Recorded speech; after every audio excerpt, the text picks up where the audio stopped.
là, on va s'occuper de l'entourage familial. Donc, pour du coup faire le monsieur loyal de cette séance, en fait, on a pris un parent. Voilà, c'était pas idiot. Donc, merci Frédéric. Donc, je suis là parce que je suis la maman. Autrement, je pense que je ne serais jamais arrivée dans tout ce que j'ai fait depuis 25 ans. La maman d'une jeune femme qui aujourd'hui a 30 ans, qui présente un autisme plutôt sévère et qui habite dans un foyer d'accueil médicalisé. Donc, en Loire-Atlantique. Alors, comme on va faire, je vais prendre la liberté, si vous en êtes d'accord, parce qu'on va vous présenter des ateliers divers et variés d'habiletés pour développer les habiletés parentales, notamment des personnes. C'est assez nouveau. Il y a beaucoup de jeunes dans la salle, il y en a quelques-uns un petit peu plus âgés. Vous vous souvenez que pendant tout un temps, en tous les cas, les parents étaient considérés comme plutôt néfastes. Et on a pratiqué ce qu'on appelait la parentectomie. C'était ça. Donc aujourd'hui, je voudrais quand même rappeler que ça fait quand même un moment qu'on dit que les parents, c'est important.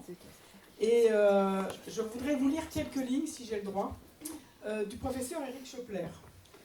Je les lis à chaque fois que je fais une formation sur la collaboration parents-professionnels. Je pense que ce texte, il pourrait être affiché dans tous les services.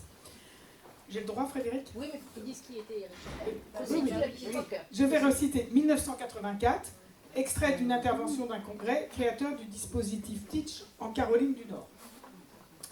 Ce qui est intéressant, c'est ce qu'il dit. Ils ont été parmi les meilleurs enseignants que j'ai connus. Ils avaient suivi eux-mêmes un cours accéléré sur l'autisme pendant des jours, des nuits, des semaines et des années. Si leur enfant ne parlait pas et ne comprenait pas, certains de ses parents professeurs ont soulevé le fardeau d'anticiper ce que l'enfant cherchait à communiquer. Lorsque l'enfant ne savait exprimer son amour ou son attachement, ils ont appris à s'en occuper sans attendre le partage. Ils ont adapté les habitudes alimentaires de la famille pour tenir compte de ses préférences bizarres. Ils ont poursuivi l'apprentissage de la propreté de longues années, bien au-delà du temps nécessaire pour leurs autres enfants, et ont lavé patiemment les traces de ce lent apprentissage dans des lessives sans fin. Ils ont appris à leurs autres enfants à protéger leurs possessions des ravages de leurs frères ou sœurs handicapés. Ils leur ont appris par l'exemple à prendre plus que leur part de responsabilité pour cet enfant, et ils leur ont montré la compassion, même lorsqu'ils étaient à court de patience. Leurs études se poursuivaient tous les jours, bien au-delà de l'heure du coucher, et ils ont consacré bien des nuits sans sommeil à la compréhension de l'autisme. Ils m'ont appris à remettre en cause ma conception de l'évaluation et de la psychothérapie, à évoluer de l'expression des sentiments à la résolution de problèmes. Contrairement aux chercheurs, ces parents ne pouvaient pas laisser de côté des questions pour lesquelles aucune méthodologie n'avait été établie.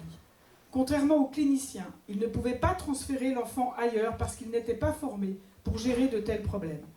C'est parce qu'ils ont poursuivi leurs études, malgré leurs échecs, leurs frustrations et leurs défaites, qu'ils sont devenus de si bons enseignants.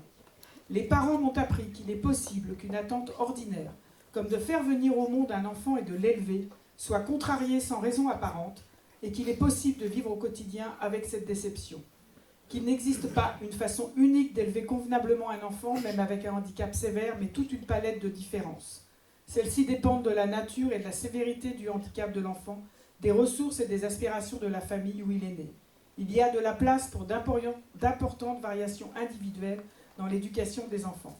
Ces leçons sont précieuses pour nous tous qui n'avons pas d'enfants handicapés. À tous les parents qui me les ont donnés, je serai éternellement reconnaissant. Voilà, donc quand il s'agit... Ce texte est quand même extrêmement valable encore aujourd'hui, et je sens bien qu'aujourd'hui se développe... voilà, où on se dit qu'il faut qu'on accompagne les parents. Moi, ce que je veux dire, c'est que dans tous les programmes qui se développent autour des habiletés parentales, de vraiment penser à construire ces programmes sur l'expertise parentale. Sachez les interroger.